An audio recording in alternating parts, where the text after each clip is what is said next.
अगर मैं आपसे कहूं कि इस संसार में कुछ ऐसे कर्म हैं जिनके बाद भगवान भी आपके भाग्य में हस्तक्षेप नहीं करते, तो शायद आपको यह बात कठोर लगे।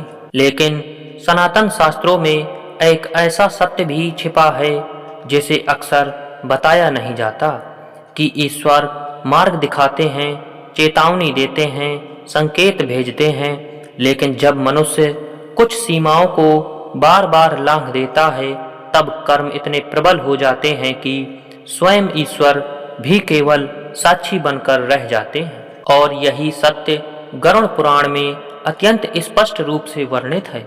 मृत्यु, पुनर्जन्म और कर्मफल के वर्णन के बीच यह पुराण बार बार एक ही बात दोहराता है कि कुछ कर्म ऐसे होते हैं जो भाग्य को इतना कठोर बना देते हैं कि दान, पूजा, व्रत और तीर्थ भी उसे तुरंत नहीं मोड़ पाते। और आज हम उन्हीं 3 कर्मों की बात करेंगे जिन्हें करने के बाद मनुष्य अक्सर यह कहता रह जाता है कि सब कुछ कर लिया फिर भी जीवन नहीं बदला, क्योंकि वह यह नहीं समझ पाता कि समस्या उसकी प्रार्थना में नहीं, उसके कर्मों की जड़ों में है। पहला कर्म जिसे गरुड़ पुराण सबसे अधिक भयावह मानता है वह है निर्दोष को जानबूझकर पीड़ा देना। और यहाँ निर्दोष का अर्थ केवल शारीरिक रूप से कमजोर व्यक्ति नहीं है, बल्कि कोई भी ऐसा मनुष्य जो आप पर विश्वास करता है, जो आपकी शक्ति, पद, ज्ञान या संबंधों के सामने असहाय है। जब कोई व्यक्ति अपने लाभ, अहंकार, ईर्ष्या या क्रोध के कारण किसी निर्दोष को मानसिक रूप से तोड़ता है, झूठे आरोप लगाता है, उसकी प्रतिष्ठा नष्ट करता है, उसकी रोजी रोटी छीनता है या उसे सामाजिक रूप से अपमानित करता है, तो वह कर्म केवल उस व्यक्ति तक सीमित नहीं रहता, बल्कि एक ऐसी ऊर्जा बन जाता है जो सीधे कर्मलोक में अंकित हो जाती है। गरुड़ पुराण में कहा गया है कि ऐसे कर्म अघोर श्रेणी में आते हैं, अर्थात ऐसे कर्म जिनका फल न टलता है न टुकड़ों में बढ़ता है, बल्कि समय आने पर पूरे बल के साथ लौटता है। यही कारण है कि कई बार हम देखते हैं कि कुछ लोग बाहर से अत्यंत सफल दिखाई देते हैं, धन, पद, प्रभाव सब कुछ होता है, लेकिन भीतर से उनका जीवन धीरे धीरे खोखला होता चला जाता है। रिश्ते टूटते हैं, स्वास्थ्य बिगड़ता है, निर्णय गलत होने लगते हैं और एक अजीब सी बेचैनी उन्हें कभी चैन से जीने नहीं देती।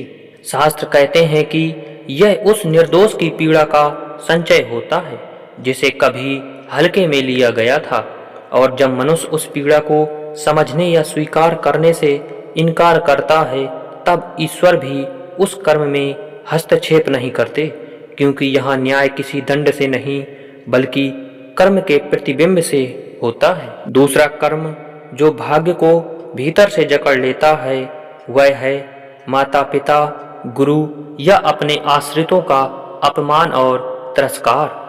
सनातन परंपरा में माता और गुरु को केवल व्यक्ति नहीं बल्कि जीवित पुण्य क्षेत्र माना गया है, और गरुड़ पुराण में यह स्पष्ट लिखा है कि जो व्यक्ति अपने माता पिता को बोझ समझता है, उनकी वृद्धावस्था में उपेक्षा करता है, उनके शब्दों को तिरस्कार से सुनता है या यह सोचता है कि मैंने जो पाया है वह मेरी मेहनत से है, उनका इसमें कोई योगदान नहीं, उसका भाग्य धीरे धीरे उससे मुंह मोड़ लेता है। यह कर्म बहुत सूक्ष्म होता है, इसलिए इसका प्रभाव तुरंत समझ में नहीं आता। जीवन चलता रहता है, काम होता रहता है, पूजा पाठ भी चलता रहता है, लेकिन भीतर ही भीतर स्थिरता समाप्त होने लगती है। निर्णयों में भ्रम बढ़ता है, संबंधों में कटुता आती है और व्यक्ति बार बार यह अनुभव करता है कि सब कुछ होते हुए भी जीवन में संतुलन नहीं है। गरुड़ पुराण कहता है कि जहाँ कर्तव्य का अपमान होता है वहाँ भक्ति की ऊर्जा टिक नहीं पाती, क्योंकि भक्ति का मूल ही कृतज्ञता है, और जब मनुष्य अपने जीवन के मूल स्रोतों के प्रति कृतज्ञ हो जाता है तब ईश्वर भी उस कर्म का फल बदलने के लिए बाध्य नहीं होते, क्योंकि यहाँ समस्या अज्ञान की नहीं अहंकार की होती है। तीसरा कर्म जिसे गरुड़ पुराण सबसे खतरनाक और आत्मानाशक मानता है वह है जानबूझकर किया गया छल और विश्वासघात। यह वह कर्म है जो तब जन्म लेता है जब मनुष्य पूरी तरह जानता है कि वह गलत कर रहा है, फिर भी लाभ, लालच, सत्ता या सुख के लिए किसी के विश्वास का उपयोग करता है, किसी की भावनाओं से खेलता है, किसी की आस्था को सीढ़ी बनाता है, किसी के भरोसे को व्यापार बना लेता है। गरुड़ पुराण में कहा गया है कि छल का कर्म सबसे पहले आत्मा को भीतर से तोड़ता है, क्योंकि यहाँ मनुष्य अपने ही अंतर्मन की चेतावनी को दबा देता है, और जब अंतरात्मा की आवाज को बार बार अनसुना किया जाता है तब कर्म स्वयं ईश्वर का स्थान ले लेता है। ऐसे लोगों के जीवन में एक स्पष्ट पैटर्न दिखाई देता है। वे जितना आगे बढ़ते हैं उतना ही अकेले होते जाते हैं। उनके पास लोग होते हैं लेकिन भरोसा नहीं होता, और उनका जीवन एक अजीब अस्थिरता में फंस जाता है, जहाँ सफलता भी उन्हें शांति नहीं दे पाती। शास्त्र कहते हैं कि विश्वासघात का फल अक्सर उसी रूप में लौटता है जिस रूप में मनुष्य ने कभी कल्पना भी नहीं की होती। कभी संबंधों के टूटने के रूप में, कभी संतान के कष्ट के रूप में, कभी जीवन के अंतिम वर्षों की एकाकी पीड़ा के रूप में। गरुड़ पुराण यह भी स्पष्ट करता है कि ईश्वर कभी भी मनुष्य को तुरंत दंड नहीं देते। वे पहले संकेत देते हैं, चेतावनी देते हैं, अवसर देते हैं। जीवन में आने वाली छोटी छोटी बाधाएं, बार बार मिलती असफलताएं, मन की बेचैनी, ये सब संकेत होते हैं कि कर्म पथ से विचलन हो रहा है। लेकिन जब मनुष्य इन संकेतों को अनदेखा करता है, जब वह यह सोच लेता है कि मेरे साथ तो कुछ गलत हो ही नहीं सकता, तब कर्म अपनी पूर्ण गति से सक्रिय हो जाता है और उसी क्षण से भाग्य कठोर होना शुरू हो जाता है।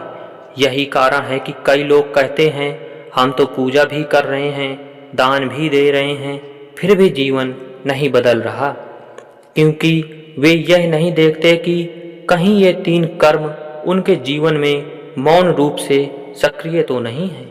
और शास्त्र कहते हैं कि जब तक मूल कर्म नहीं बदले जाते तब तक बाहरी साधन केवल सांत्वना बनकर रह जाते हैं। अगर आज ईश्वर आपके सामने आकर कहें कि मैं तुम्हारी सहायता करना चाहता हूँ लेकिन तुम्हारे कर्म मुझे रोक रहे हैं, तो क्या आप उन कर्मों को पहचान पाएंगे, या आप भी यही कहते रहेंगे कि सब कुछ कर लिया फिर भी भाग्य नहीं बदला? क्योंकि गरुड़ पुराण का यही सबसे कठोर लेकिन सबसे सच्चा संदेश है। भाग्य कभी पहले नहीं बदलता, पहले कर्म बदलते हैं। और जो मनुष्य यह समझ लेता है उसके लिए ईश्वर का मार्ग हमेशा खुला रहता है, लेकिन जो इसे अनदेखा करता है उसके लिए स्वयं ईश्वर भी मौन हो जाते हैं। दोस्तों, अगर यह वीडियो आपको पसंद आए तो वीडियो को लाइक कीजिए और शेयर कीजिए, एवं ऐसे ही रोचक वीडियो देखने के लिए हमारे चैनल को सब्सक्राइब कीजिए। मिलते हैं अगले एक नए वीडियो के साथ, तब तक के लिए राधे राधे।